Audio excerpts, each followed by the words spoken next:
Saya lihat sih positif. Kenapa saya datang ke bank itu? Iya, Bapak sidak. Bukan karena nggak ada kerjaan. Sidak, saya pengen lihat, betul nggak mereka nggak bisa nyalurin uang itu. Ada yang bilang kan mereka keberatan. Pusing, Pak. Tapi proses penyalurannya juga nggak mudah. Enggak, harus sih gampang. Mereka aja pura-pura pusing. Kasih uang sebanyak itu pasti nyebar dengan cepat. Persyaratannya juga nggak gampang, Pak. Apa tuh? Kalau kita mau ngajukan kredit ke bank. Tapi kan udah punya pasti. Dia punya on the pipeline kan. Kredit yang udah masuk ke situ kan. Mungkin sebelumnya belum dikasih karena dia pikir lebih murah, lebih gampang naruh uangnya di bank sentral, dapat margin yang cukup, nggak ngapa-ngapain, nggak ada risiko. Nah itu mah impian semua banker. Cuma jadi malas bankernya kan.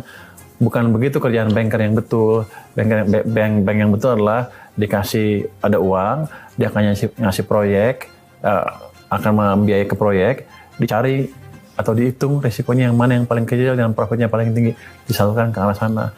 Itu keahlian sistem perbankan.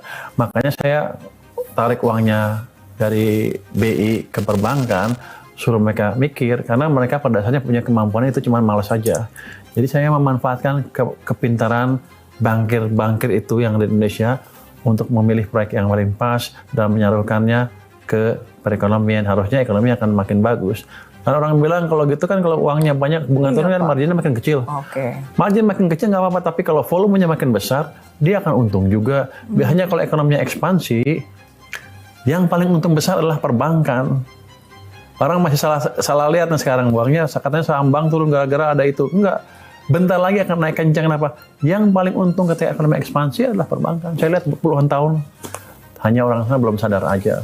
Jadi saya bukan memberi beban ke perbankan, sebetulnya memberi uang yang lebih murah ke mereka supaya mereka bisa berkembang dan lebih untung. Dalam prosesnya, ekonomi juga ikut